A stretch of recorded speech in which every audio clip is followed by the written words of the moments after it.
tarde a todos.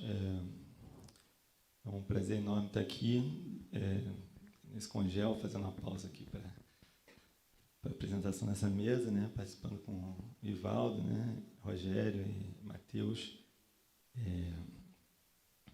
O tema dessa palestra é como usar o mapa para pensar a segurança fronteiriça. Em primeiro lugar, a gente observa qual a posição da geografia política em face da segurança como um campo de estudos, né, que vem ganhando uma certa autonomia, né, em relação às disciplinas, né, um campo interdisciplinar que se apresenta tanto no âmbito da segurança internacional, né, então a gente tem o campo dos estudos de segurança, defesa, estudos estratégicos, relações internacionais, quanto no âmbito interno, né, quando a gente pensa em segurança pública, né, até aqui na UF a gente tem um curso de graduação em segurança pública, né, temos uma pós-graduação em estudos de segurança e defesa internacional, então é um campo tema, né, que vai ganhando um espaço, uma autonomia frente às diferentes disciplinas e vai propiciando, né, essa possibilidade de troca interdisciplinar. E aí nós, como geógrafos, né, como que nós nos aproximamos, né, desse tema e desses diálogos interdisciplinares, né?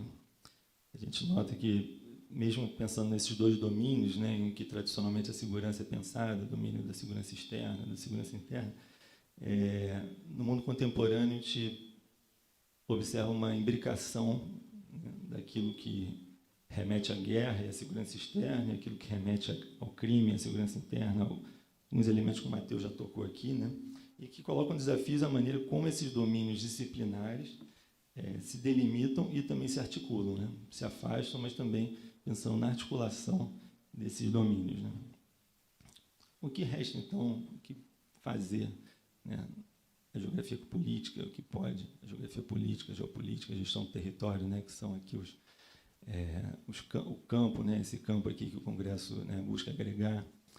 Em relação a essas teorias, né, eu acredito que a gente deve conhecer, ampliar nosso conhecimento sobre essas teorias, sejam das relações internacionais, sejam da criminologia, da sociologia sobre o crime, relações internacionais, ou seja, uma série de discussões teóricas, né, que até foi falado aqui pela Virginie, né, que como que os geógrafos, né, têm feito um esforço, né, tem uma leitura, né, existe até uma mão única até nessa leitura, né, a gente lê muito mais, talvez, essas teorias do que propriamente os outros leem a geografia, mas não deixa de ser importante, né, essa leitura, mas, ao mesmo tempo, não se esvaziar nesse vocabulário alheio, não se perder nesse vocabulário das demais disciplinas, né, e pensando justamente como encontrar a contribuição especificamente geográfica na compreensão do fenômeno da segurança. Então, esse que eu situaria o desafio central para o geógrafo nessa abordagem, né.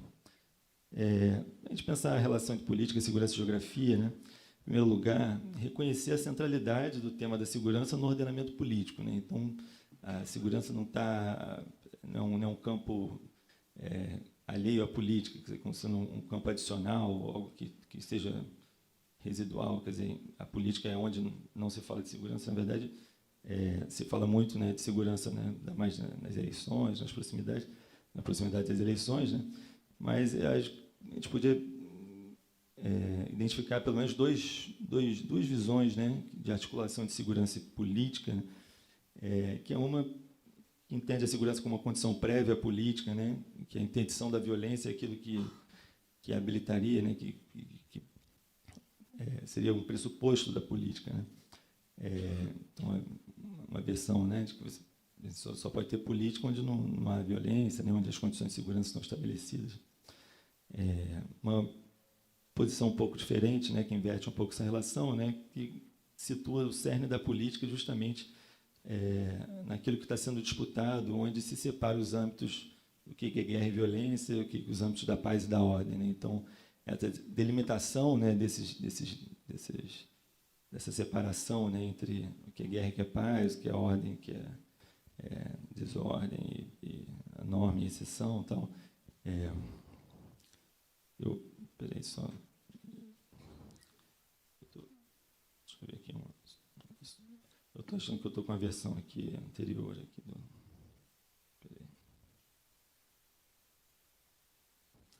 Desculpa. Então, justamente é ali que se situa a definição do político, né? Ou seja, a violência não está separada, né, do âmbito político, né? Pelo contrário. Né? Considerando isso, né, a gente tem que explorar também a relevância da dimensão espacial da segurança, né? Em que situações, né, a gente pode identificar, tanto no âmbito da segurança internacional quanto da segurança pública, né, a relevância, né, da dimensão espacial. Né?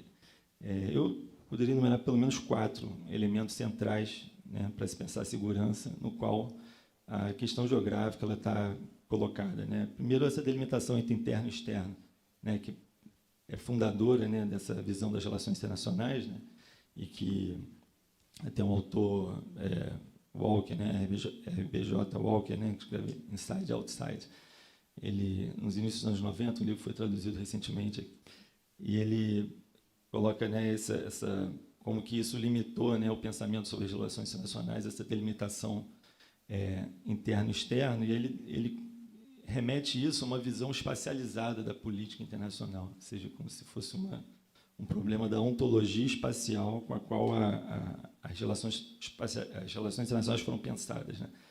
E que, de certa forma, até identifica uma certa sensibilidade, né, com o problema do espaço nas relações internacionais, mas que, na verdade, é um problema muito mais epistemológico das relações internacionais do que propriamente do espaço. Né? Então, acho que nos anos 90, né, o Rogério trabalhou muito com muitos autores, né, que retomavam o espaço para falar que o espaço já não era mais importante. Né? Então, esse é um deles, né, mas que eu acho que ele identifica uma questão, né, que esse limite do interno e do externo, né, é um problema que pode ser geograficizado, né, ele ganha complexidade no momento que a gente traz essa questão para uma dimensão espacial, né? Assim como a questão da legalidade, da ilegalidade, da norma e da exceção, a questão da relação entre fato e discurso, né, entre a objetividade e o imaginário geopolítico, né, tão cara a geopolítica crítica, né, essa dicotomia, né, quer dizer, entre a maneira como que a gente passa das construções sociais, né, para os fatos objetivos. E, por fim, essa questão da relação entre território e fluxos, né, que eu acho que também é muito importante quando a gente pensa na questão da segurança. Né, grande parte do discurso sobre a segurança, né, que vai pensar o problema dos fluxos transnacionais, né, como sendo, né, uma certa...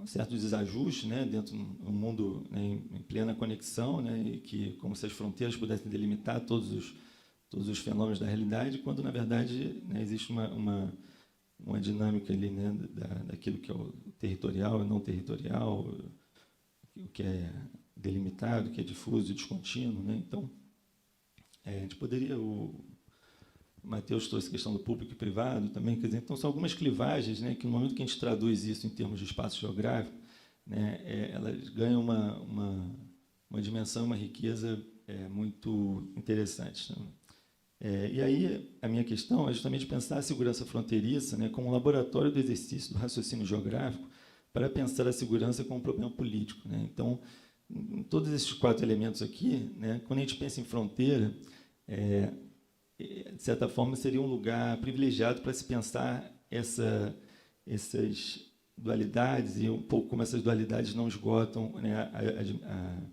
a realidade ou a maneira de interpretar essa realidade. Né?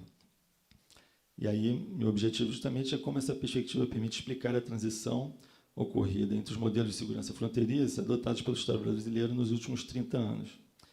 Bem, então vamos avançar aqui em relação à questão do conceito de segurança, né, o modo tradicional de conceituar a segurança de uma maneira bastante objetiva, né, pensando a segurança como uma ausência de ameaças a valores adquiridos. Né? Então, uma baixa probabilidade de danos a valores adquiridos, que seria uma visão tradicional, né, que vê a ameaça, né, que nesse sentido que é um elemento central para se pensar a segurança de uma maneira objetiva, algo que quer dizer, que o Estado percebe, que a sociedade percebe, né, como um dado real, né. A gente tem uma outra versão mais contemporânea nessa relação de segurança e ameaça que passa pela ideia que também o Matheus trouxe aqui sobre a construção social da ameaça, né, que ela surge com uma maneira como os agentes de segurança percebem, né, em um dado momento, as evoluções dos conflitos e hierarquizam de um certo modo o que é importante aos seus olhos e o que é da ordem natural das coisas. Né? Então, retirando a ameaça, né, no sentido mais objetivo, né, e pensando na ameaça como uma construção social. Né? Uma versão um pouco mais conhecida, né, dessa concepção é o que é chamado de securitização, né, que envolve justamente o processo discursivo através do qual o entendimento intersubjetivo é construído dentro de uma comunidade política para tratar alguma coisa como uma ameaça existencial a um objeto referente valorizado, né, e para permitir uma demanda por medidas urgentes e excepcionais para lidar com a ameaça. A gente nota nessa definição, né, bastante extensa, né, como que a ideia de ameaça ela aparece aí de uma maneira intersubjetiva, né, discursiva, né, no primeiro momento, né, no momento que ela é concebida, construída, né, mas que é esse momento em que o processo discursivo, né, estou aqui desagregando esse conceito, né, em algumas imagens para poder chegar onde eu quero chegar, né, que ela aparece no primeiro momento como resultado desse processo discursivo no qual o entendimento intersubjetivo, né, afeta a comunidade política a ponto de considerar alguma coisa como uma ameaça a um objeto, que ele seja importante. Esse objeto pode ser o Estado, né, como falou, pode ser uma humanidade, pode ser um segmento. Tal. Bem, e no segundo momento, né, essa ameaça aparece como aquilo que mobiliza as medidas urgentes e excepcionais frente à ameaça. Né? Então, a ameaça é algo para o qual se é necessário agir. Né? Ou seja, existe uma transição, né, dessa ameaça como construção social, né, no primeiro momento, né, em que ela está, de certa forma, estável, né, para um segundo momento no qual ela já é aquilo que precisa ser combatido, aquilo que precisa ser enfrentado, né, pelos agentes que vão trazer as medidas urgentes e excepcionais, né, que a gente vai falar do Estado, em primeiro lugar, mas não somente o Estado. Bem, aqui eu trouxe um elemento como a gente poderia traduzir essa ideia, né, tão cara às relações internacionais, né, contemporâneas e tal, para uma... E aqui começando, então, a usar os mapas para pensar a segurança. Né?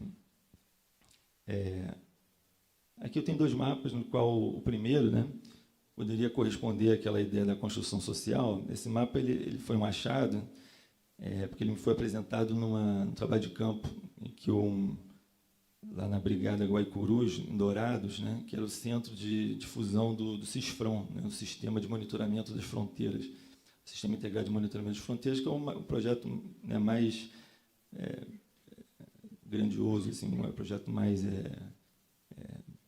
assim, de maior impacto do Exército Brasileiro nos últimos 10 anos, né, que seria criar uma barreira fronteiriça, né, moderna, com sistemas de teledetecção, com uma série de tecnologias novas, né, que estaria sendo desenvolvido a partir justamente desse centro, né, que foi escolhido, que foi o sul do Mato Grosso do Sul. Né.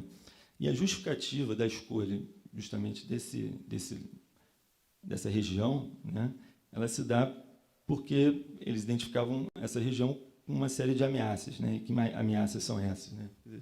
Esse mapa, ele não...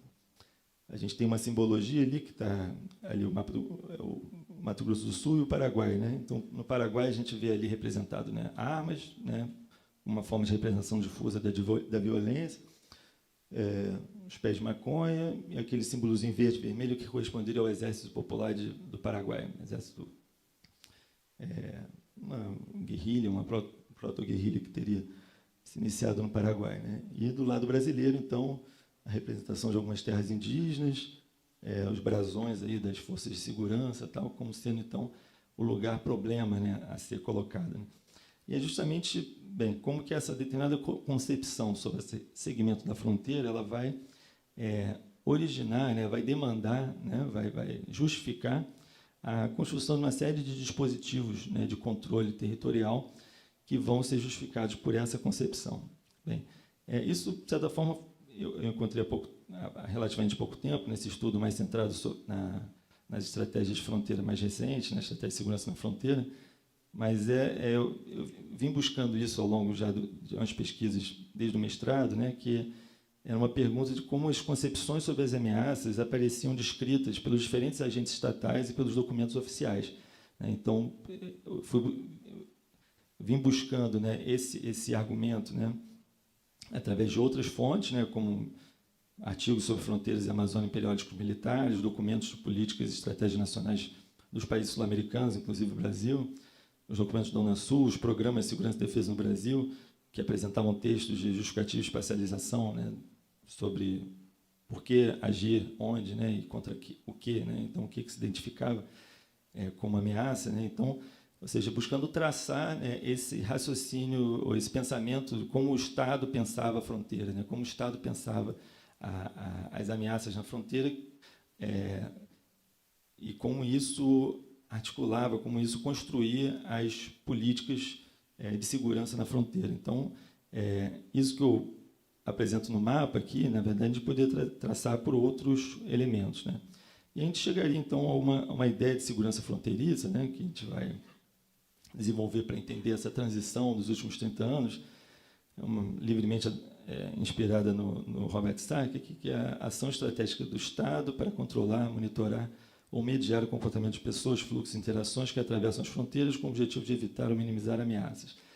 E ela corresponde a um conjunto de dispositivos de controle do território da população que são, ao mesmo tempo, tecnológicos, políticos, institucionais, legais e discursivos, que pressupõem ameaças concebidas e que se modificam de acordo com o lugar e com o momento. Então, essa definição, mais ou menos sintética, né, que vai agrupar uma série de elementos, né, que eu consegui trilhar na abordagem sobre esses dispositivos de segurança. E aí, já adentrando a questão da segurança fronteiriça, né, nessa transição, delimitando 3 períodos, né, o período anterior aos anos 80, né, em qual os marcos aí da ditadura militar, né, ainda estavam vigentes, né, então uma certa a maneira como a questão da segurança, das forças de segurança se concentravam basicamente no arco sul da fronteira, no qual se tinha ainda uma hipótese de guerra regular interestatal e também a questão da repressão política interna, né. Depois eu vou falar dos outros 2 períodos, né, mas uma questão que a gente pode observar ainda hoje, né, quando a gente olha o mapa das organizações militares, principalmente do Exército, na fronteira do Brasil, observar que, apesar de 20, 30 anos se falando tanto no deslocamento do olhar da segurança para a Amazônia, né, para o Arco Norte e tal, o Arco Sul ainda permanece como a principal, né, região onde se concentram, né, as forças militares e que são, de certa forma, uma inércia de uma concepção de ameaça anterior mesmo aos anos 80, né, no qual se tinha uma hipótese de conflito na Bacia do Prata, né, mas também relacionada à repressão política interna, que sempre teve, né, o Rio Grande do Sul. Foi um espaço dissidente assim, bastante importante, bastante controlado também, né?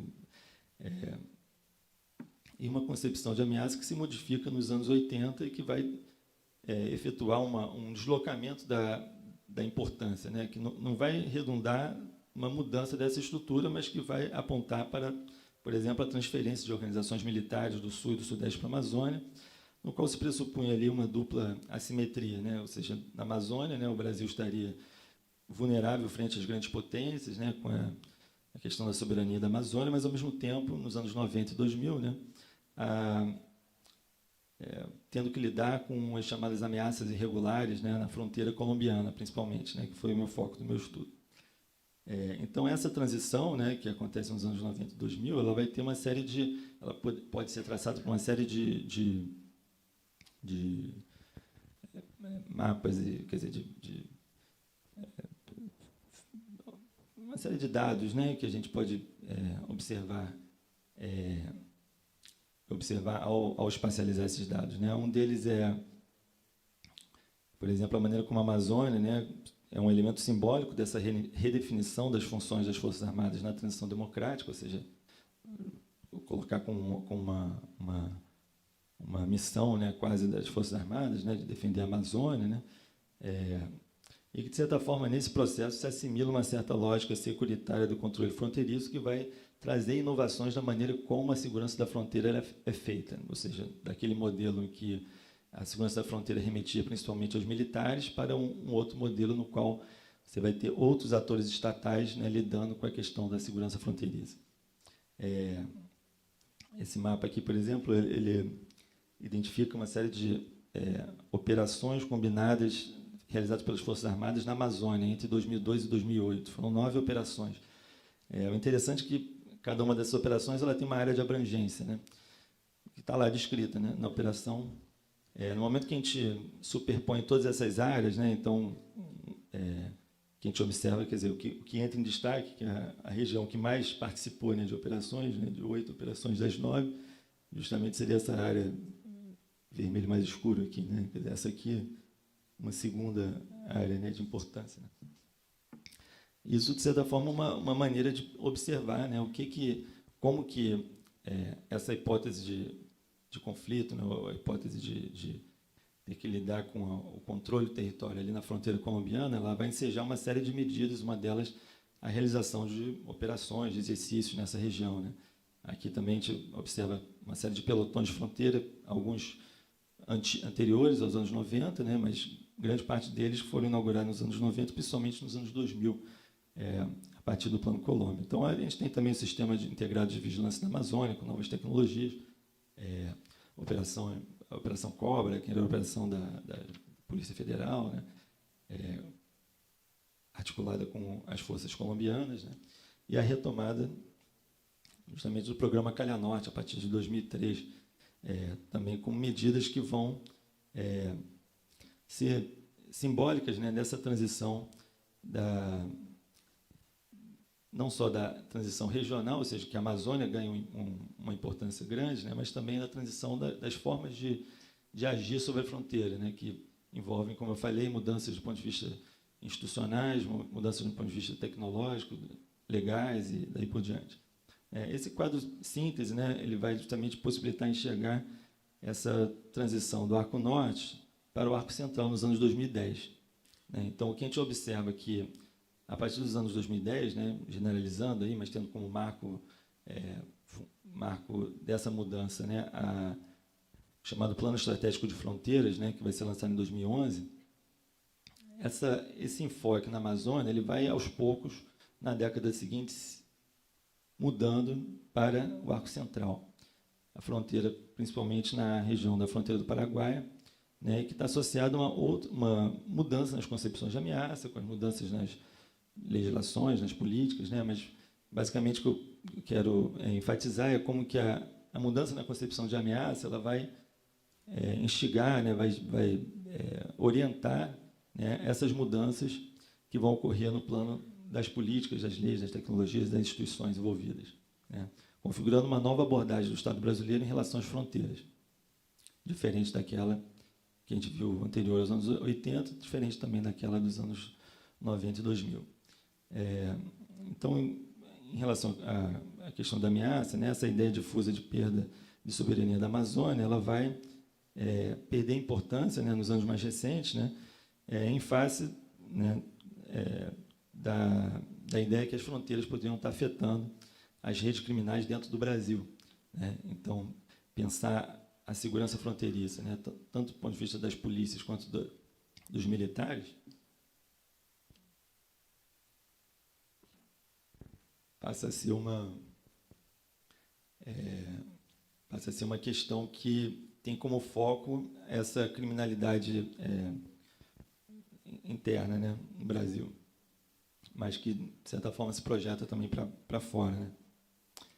Em relação, por exemplo, às políticas, né, a gente tem aqui o Calha Norte, os pelotões de fronteira, a Operação Cobra, os decretos, né, sobre a presença militar nas terras indígenas e unidades de conservação, a Lei do Abate, a lei que define atribuições subsidiárias para as Forças Armadas agirem dentro da faixa de fronteira. E, nos anos mais recentes, a partir do Plano Estratégico de Fronteiras, A gente tem as chamadas Operações Águita, o estímulo às unidades especiais de fronteira, que são unidades da polícia voltadas, das polícias estaduais, né, voltadas diretamente para a fronteira, a chamada Estratégia Nacional de Segurança Pública nas Fronteiras, no âmbito do Ministério da Justiça, a extensão do Calha Norte, né, para englobar o Mato Grosso e o Mato Grosso do Sul, a inclusão do Centro-Oeste com preocupação junto com a Amazônia no Livro Branco de Defesa em 2012. Então, são algumas inscrições, né, dessa geografia, né, das diferenças geográficas da fronteira no enfoque que o Estado vai ter. Em relação às tecnologias, né, a gente tem ali o CIVAN, né, os pelotões de fronteira, as bases fluviais móveis, né, e mais recentemente com o CISFRON. Então, isso vai ter uma variedade, né, de tecnologias, centros de operações, né, que vão integrar ambientes inteligentes, né, de recepção de informações, vídeo monitoramentos, infovias, né, sendo desenvolvidas. Em termos das instituições, o que a gente verifica, em primeiro lugar, né, nos anos 90 e 2000,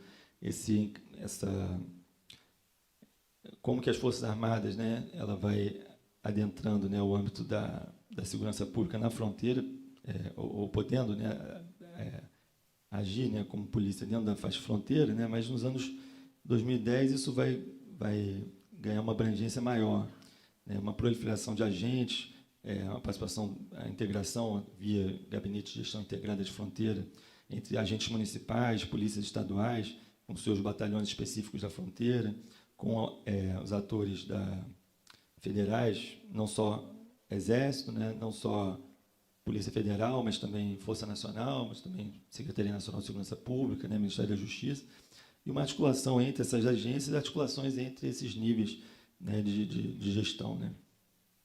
E essa habilitação de práticas entre polícia e militares.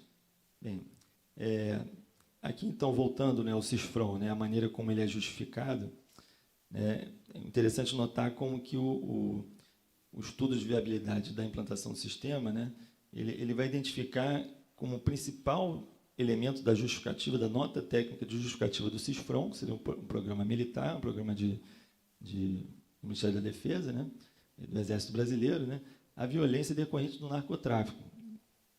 Então, quer dizer, dentro da Constituição, da justificativa, né, desse grande projeto, né, o que habilita a mobilização dos militares hoje no Brasil é essa violência difusa que é associada ao narcotráfico, né, embora não se apresente exatamente de que maneira essa relação entre violência e narcotráfico é estabelecida. Bem, eu vou encerrar por aqui com um esforço aí de mapeamento de onde se concentram essas novas tecnologias, né, dos municípios que receberam a radiocomunicação, o vídeo monitor na faixa de fronteira, que o enfoque também do ponto de vista da segurança pública, né, do Ministério da Justiça, no sul do Mato Grosso do Sul, aqui os convênios, né, da ENAFRON. Eu vou encerrar por aqui para chamar a atenção justamente da maneira como esse mapeamento das forças de segurança, né, e da maneira como esses projetos são desenvolvidos, né, eles trazem elementos para pensar essa dinâmica entre ameaça e segurança, ou seja, para a gente complexificar esse entendimento de como que as ameaças são concebidas pelo Estado, né, e como que isso engendra uma série de políticas e de ações, né, orientadas para a fronteira. Muito obrigado.